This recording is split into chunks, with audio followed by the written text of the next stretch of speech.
जय Hind and congratulations उन सभी साथियों को जो सिलेक्ट हुए हैं। मैं अमन यादव दिल खोल के स्वागत करता हूं आप सभी का पुलिस परिवार में। दोस्तों, आज हम बात करने वाले हैं हरियाणा पुलिस के मेडिकल के बारे में, जो आपके ज्वाइनिंग से पहले होना है।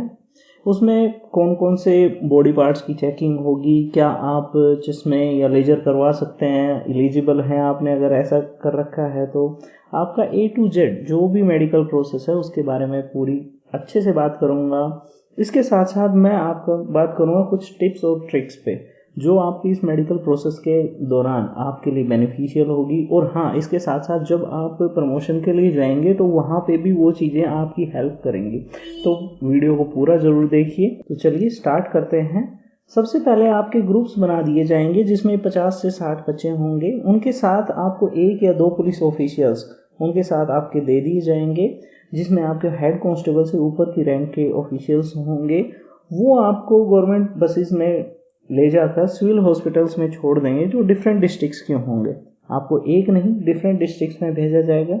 उसके बाद आपके शुरू होगा प्रोसेस जिसमें कि आपके ये डिफरेंट टेस्ट होंगे, जिसमें आई से ear, blood test, urine, arms वगैरह के। इसके साथ साथ बहुत सारे टेस्ट होंगे। इनके अंदर जो मैंने रेड कलर से मार्क किए हुए हैं वो आपके काफ़ी इंपॉर्टेंट टेस्ट्स हैं। इन टेस्ट पे आपको काफ़ी ध्यान देने की ज़रूरत है, बिकॉज इन टेस्ट में आपके पॉइंट्स बन सकते हैं जो आपकी ज्वाइनिंग प्रोसेस को डिले कर सकते हैं। इसके साथ साथ इन टेस्ट में आने वाली सभी प्रॉब्लम के बारे में डिटेल से डिस्कस किया हुआ है। तो चलिए स्टार्ट करते हैं हम। सबसे पहला क्वेश्चन आपका यही होता है कि जी हमारे चश्मे लगे हुए हैं, क्या हम एलिजिबल हैं या नहीं पुलिस के लिए। तो आप डेफिनेटली एलिजिबल हैं, आपकी कोई दिक्कत नहीं आएगी। दूसरी बात आती है कि जी आई साइट की 6x6 तो वैलिड है ही, नो डाउट उनको चाहिए होती है, लेकिन 6x9 और 6x12 भी चलेगी। आपकी आई साइड से कोई दिक्कत नहीं है। मेन दिक्कत वहाँ आती है जब आपको डॉक्टर चेक करवाता है कि इस तरीके का चार्ट दिया होता है और आपको उससे चेक करवाता है कि भाई हाँ बताओ, ऊपर से 4th रो के अंदर कौन कौन से अक्षर लिखे हुए हैं या नीचे से 2nd रो के अंदर कौन कौन से अल्फ़ाबेट्स लिखे हुए हैं। मेरा आपसे ये पर्सनली सजेशन है, अगर आपको इस तरीके की दिक्कत है, कम दिखाई दे रहा है, आप उन अल्फ़ाबेट्स को पढ़ नहीं सकते हैं, तो आप एक बार सिविल हॉस्पिटल में जाके एक बार प्रैक्टिस कर सकते हैं। आप देख सकते हैं, उनको मेमोराइज करने की कोशिश कर सकते हैं। आप फ़ोटो लेके घर पे आ जाइए और उनको देखने की कोशिश कीजिए, ताकि उस फ्लो में आप बोल दें तो आपको दिक्कत नहीं आएगी। इसके अलावा अगर आपको कोई छोटी मोटी प्रॉब्लम है तो आप लेजर भी करवा सकते हैं, ये भी पूरी तरीके से वैलिड है, आपको कोई दिक्कत नहीं आएगी इसके अंदर। अब हम बात करते हैं कलर ब्लाइंडनेस की। देखिए ये सबसे बड़ा पॉइंट है और ये इस पॉइंट के अंदर अगर आपको कलर ब्लाइंडनेस है तो वो पॉइंट आपका टूटेगा नहीं कभी भी। जैसे कि इसके अंदर आपको 9 दिखाई देगा, 74 दिखाई दे रहा है और 29 दिखाई दे रहा है, तो आपको इस तरीके की कोई दिक्कत नहीं है, आप नॉर्मली इस टेस्ट को पास कर जाएंगे। इसके बाद हम बात करेंगे तो आता है ईयर टेस्ट। उसमें नॉर्मली आपका वैक्स का देखा जाएगा कि आप किसी भी डॉक्टर के पास, लोकल डॉक्टर के पास जाके वैक्स को निकलवा सकते हैं। उसमें आपको जस्ट ये वैक्स देखा जाता है, कोई दिक्कत नहीं आए आपकी। उसके बाद हम बात करते हैं ब्लड टेस्ट की। इसके अंदर आपका मेनली ब्लड ग्रुप देखा जाएगा, शुगर लेवल्स कितने हैं, ज़्यादा हैं, कम हैं, आपके HIV एड्स हैं या कोई और अदर मेजर डिजीज़ हैं, उनके बारे में कुछ नहीं किया जाता। कुछ वेसल्स में सैंपल ले लिए जाते हैं ब्लड का और आपको कोई इसमें डरने की ज़रूरत नहीं है, कुछ देर बाद आपका रिजल्ट आ जाता है। अब बात करते हैं यूरिन टेस्ट की। इसमें आपको ध्यान देने की ज़रूरत है कि जब आपको ग्रुप बनाने से लेकर वहाँ हॉस्पिटल तक ले जाने में आपको हो सकता है 2-4 घंटे लग जाए, ज़्यादा टाइम लग जाए, तो मैं सजेस्ट करूँगा आपको कि आप एक बार जाके वॉशरूम यूज़ कर लें, ताकि काफ़ी देर से रुका हुआ यूरिन आपका, उसमें स्मेल भी आ सकती है, उसका कलर चेंज भी हो सकता है, कोई इन्फेक्शन भी शो कर सकता है जब टेस्ट करें। तो बेटर रहेगा आप चाहते हैं एक बार वॉशरूम यूज़ कर लें और 1-2 बार पानी पी लें, ताकि आपका जो यूरिन का जो कलर हो वो नॉर्मल आए और उसमें कोई दिक्कत ना आए। उसके बाद बात करते हैं आर्म टेस्ट का। भाई आपको आगे की तरफ हाथ करवा के देखा जाएगा, आपकी दोनों हाथों के अंदर जो गैप है वो कम तो नहीं है या फिर ज़्यादा तो नहीं है। आपके नॉर्मल गैप के अंदर एक वी शेप बनता है, उसमें कोई दिक्कत नहीं आती है। आपके देखिए ये होता है कि नॉर्मल जो पर्सन होता है उसकी हाथ होता है ये, इसमें अगर अंदर की तरफ होता है तो आपका गैप कम होगा दोनों कोहनियों के अंदर, और जब बाहर की तरफ निकली होती है तो गैप ज़्यादा हो जाता है। तो इसमें आप बहुत सारी एक्सरसाइज होती हैं, कुछ सर्जिकल सॉल्यूशंस भी होते हैं, उनसे भी आप यूज़ करके इस चीज़ को रिमूव कर सकते हैं। नेक्स्ट बात करते हैं हम आपकी लेग्स की, जिसमें नोकनी टेस्ट होता है। मींस कि आपके जो पैर हैं इनके अंदर गैप कितना है, या गैप कम है या गैप ज़्यादा है, या ये एक नॉर्मल पर्सन का गैप होता है, लेकिन जब कम होता है तो उसको नोकनी प्रॉब्लम बोलते हैं, और ज़्यादा होता है तो बोल लेग प्रॉब्लम बोल देते हैं। ये आपका हड्डियों के देखिए अंदर की तरफ रहने से या बाहर की तरफ हो जाने से होती है ये प्रॉब्लम। इसके लिए भी आपको घबराने की बिल्कुल भी ज़रूरत नहीं है। इसके लिए भी बहुत सारी एक्सरसाइज हैं, आप किसी भी डॉक्टर से जाके मिल सकते हैं, कंसल्ट कर सकते हैं। ये चीज़ें नॉर्मल हैं, आपकी दूर हो सकती हैं, इसमें बिल्कुल भी घबराने की ज़रूरत नहीं है आपको। नेक्स्ट बात करते हैं आपका फ्लैट फुट। देखिए आपके नॉर्मल इंसान के अंदर ये एक आर्च सा होता है हल्का सा, और फ्लैट फुट में ये गैप नहीं होता है, और जो होलो फुट होता है उसके अंदर ये हाई आर्च होता है। तो इन सारी अगर आपको ये भी प्रॉब्लम है तो घबराने की ज़रूरत नहीं है। मार्केट में ये काफ़ी प्रोडक्ट्स आते हैं जो आपकी फ्लैट फुट की प्रॉब्लम को आसानी से दूर कर सकते हैं। कुछ दिन आप यूज़ कर सकते हैं इनको और ये प्रॉब्लम दूर हो जाएगी।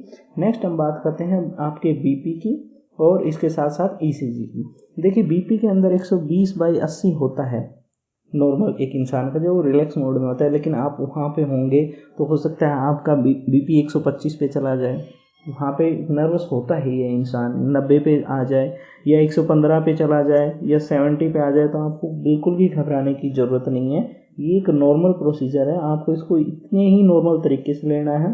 अगर आप ज़्यादा घबरा रहे हैं तो हल्का सा पानी पी सकते हैं, या ज़्यादा ही नर्वसनेस है तो कोई मेडिसिन ले सकते हैं। आपको इसमें कोई पॉइंट नहीं बनता, लेकिन पंगा ये हो जाता है कि आपका टाइम वेस्ट हो जाएगा। डॉक्टर आपको बार बार बोलेगा कि रिलैक्स होके आइए, दोबारा टेस्ट करवाइए, रिलैक्स होके आइए, दोबारा टेस्ट करवाइए, और आप अपने इन साथियों से पीछे रह जाएंगे काफ़ी मामलों में। तो आपको बेटर यही रहना है कि शांत रहना है, उसमें कोई दिक्कत नहीं है। नेक्स्ट आता है आपका प्राइवेट पार्ट चेकिंग। ये काफ़ी इंपॉर्टेंट है भाई। इसमें आपको सबसे पहले इंपॉर्टेंट थिंग है कि भाई अपने हेयर्स को प्रॉपरली क्लीन करके जाएं। जब भी आपको मेडिकल के लिए बुलाया जाए तो आप अपने हेयर्स को प्रॉपरली क्लीन करके जाएं, ताकि जो चेकिंग करने वाला है डॉक्टर उसको भी दिक्कत ना हो और आपको भी ना हो। नेक्स्ट बात करते हैं आपकी टेस्टिस की। हाँ भाई, आपके नंबर ऑफ बॉल्स चेक की जाएंगी कि भाई कई दोस्तों में ये प्रॉब्लम आ जाती है कि उनकी एक बॉल हो जाती है या 2 से ज़्यादा हो जाती है किसी एबनॉर्मलिटी के कारण, तो वो नंबर ऑफ बॉल्स चेक की जाएंगी कि आपकी प्रॉपर हैं या नहीं। उनका साइज़ देखा जाएगा कि कई बार कुछ इन्फेक्शन से, कुछ प्रॉब्लम की वजह से उनका साइज़ या तो घट जाता है या बढ़ जाता है, तो डॉक्टर उनको फिजिकली टच करके देखेगा। आपको उसमें घबराने की ज़रूरत नहीं है। आपको ज़ोर से खांसने के लिए बोला जाएगा ताकि वो ऊपर जाती हैं या नहीं वो चीज़ देखी जाएगी।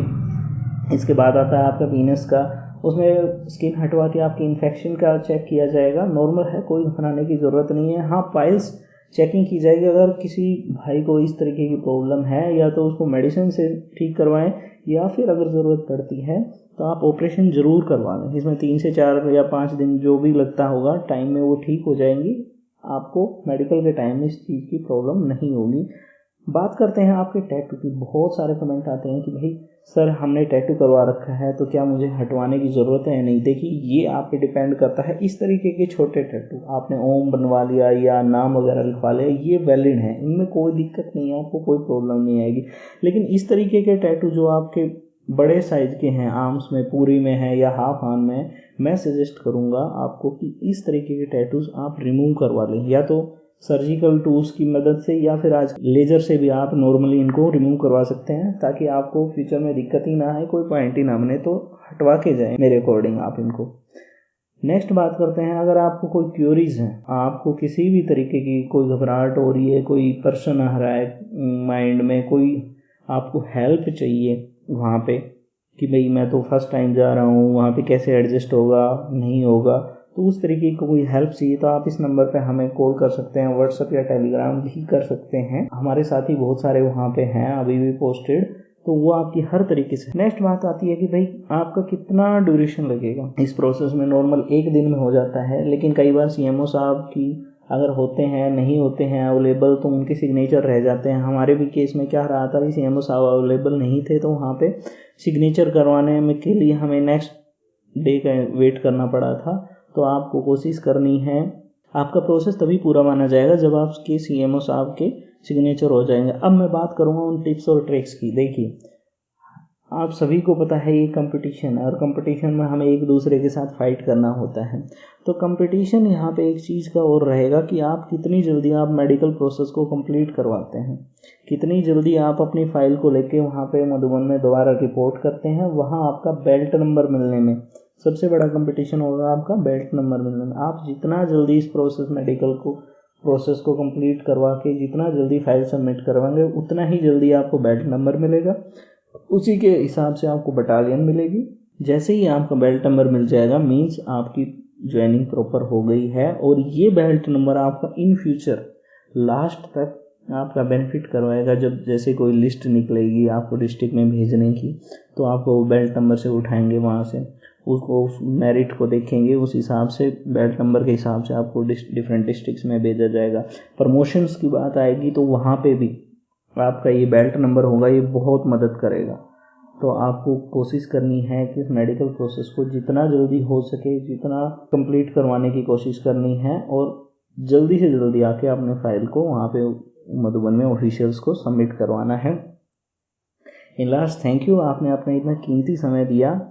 हमें आपके जो भी आपकी क्वेरीज हैं, जो भी आपके सजेशंस हैं, वो हमें ज़रूर सेंड कीजिए। आपका कोई भी क्वेश्चन है, किसी भी एग्ज़ाम से रिगार्डिंग हो, आपके मेडिकल से रिगार्डिंग हो, कुछ भी हो, हमें बहुत खुशी होगी आपको इस प्रॉब्लम को सोल्व करते हुए। तो जल्दी मिलते हैं नेक्स्ट वीडियो में, तब तक के ख्याल रखिए अपना, खुश रहिए। जय हिंद।